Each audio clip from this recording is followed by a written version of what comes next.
Kallan joyidimi orqaysingning, ha? Nimda vaqiraysa, bo'g'liq bo'p bo'lgan tursa, nimpa. Shu emasmi? Dadamni biz yo'qotib qo'ymasak, bizga ochiqlaydigansan aka.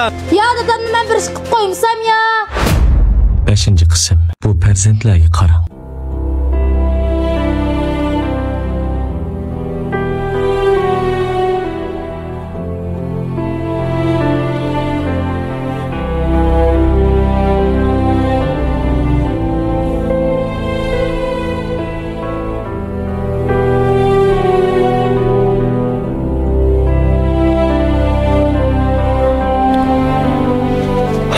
Dadamning ahvolini hammanglar ko'rdinglar. Nima ish bo'lganligidan xabar topdinglar.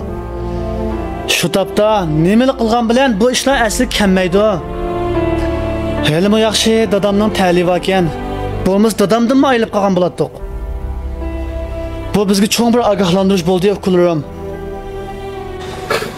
Men bu varisga ishning kuchigini na'dim bo'lmasin izlab tepib, bu etmaydigan bo'lsam. Mening hamda undaq ilim yo'q. O'zingni besavol inan. Endi bunday qilganing nima foydasi? Shu topda sening qanchalik azoblanayotganligini bilaman. Lekin har qancha ochiqing kelgan bo'lsa-mo, o'zingni tutib ol. Endi bo'lg'uliq bo'ldi. Har qancha qaynab toshgan bilanmi, dadamning qalbidagi jarohat asli kelmaydi. Sen bir oliy ma'lumotli odam. O'zingni tutib ol inan. Varisning kallasi normal emas. Buni hammamiz bilamiz. Onun ustiga varisning ig'ir tutqanlik kesili bor. Kesili tutqanda o'zini kontrol qila olmaydi. Agar ayblashga to'g'ri kelsa, biz ayblansak to'g'ri bo'ldi. Chunki biz sog' salomat turib, dadamni tashlayotdik. Dadamning holidan yaxshi xabar olamadik. Undaq qanday qilamiz aka? Uyda hammamizdan cho'ng sen.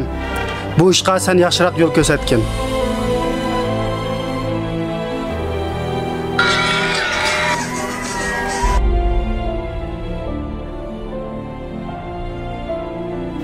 Hey Ferhat, taşla qolundagi narsani.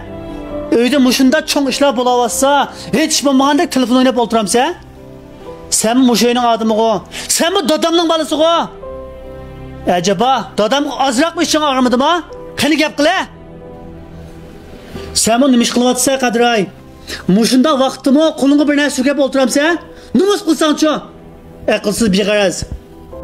Nimda vaqiraysa, bo'g'liq bo'p bo'lgan tursa, nim foydasi buna vaqirab chaqirganingniki, biz bir ish qila olamdik. Ya dadamni men bir ish qilib qo'ymsam ya. Shu emasmi? Dadamni biz yo'qotib qo'ymasak, bizga ochiqlaydigansan aka. Bizni olamsa ochiqingni. Buncha aldirash nega mangan? Xapamanglar adash, uyda mehmon batdi. Kavasning gazliq ichimligini olib uyga aldirab mangandim. Kavas gazliq ichimligi?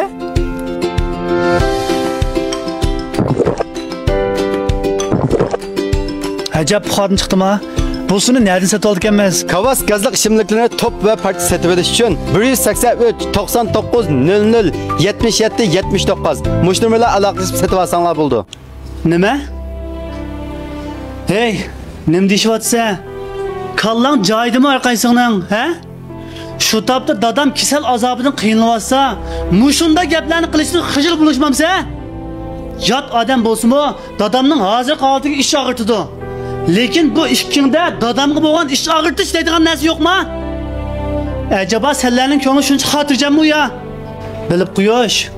Dadam bo'lganligi uchunla senlarning mushkun kelgan. Endi bo'lg'uliq bo'p bo'ldi deb birsin telefon o'ynab, yana birsin bir nima qilib yursang bo'lamda? Qani ishkingligi sapa. Isit dadamning jafo tortib senlarni beqib tarbiyaligini. Bo'ldi, xafa bo'lma aka. Bu ikkisining ig'izidan bundaq gaplar chiqar deb o'ylab boqmabdi ekanman. Shu topda bundaq qarindoshlarimning bo'lganligidan numus qilyapman. Dadam hozir ichida azoblanib yetyapti. Agar bizning bundaq jangida qilishib yurganimizni bilsa, texmi tugishib ketadi.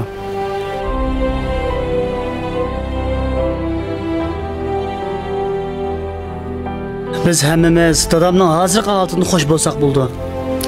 Agar dadamning ahvolidan texmi yaxshi xabar ola olsak, dadam uzoq o'tmaydi o'rnidan turib ketadi o'qularim. Dadamni endi bunda yolg'iz tashlab qo'yishga qat'iy bo'lmaydi. Kunda dadamning yendi turib, holidan xabar oldiranga onam yo'q. Dadamni men uyimga kelib ketib boqaymikan aka. Hammanglarning oilanglar bor, xizmatinglar bor. Har kuni cho'y kelib bo'lolmaysizlar. Men uyimda yolg'iz bo'lgandikan, dadamning holidan texmi yaxshi xabar ola olmayman. Bunda deganingga rahmat qilам. Sening dadamga amroqligingni bilma. Dadammi sana bek amroq. Lekin sen amdili xizmatga chiqding. Uning ustiga to'y qilmading. Uyda yolg'iz qiynalib qolsa. Bunda turib, bir tarafdan xizmat qilib, yana bir tarafdan dadamning holidan xabar ololmaysan. Amsa yo'lishim deb baqaymiki? Qo'shilsa dadam ma'pir baqay. Lekin shu yo'lishim hozir shikirda qandoq bo'lar?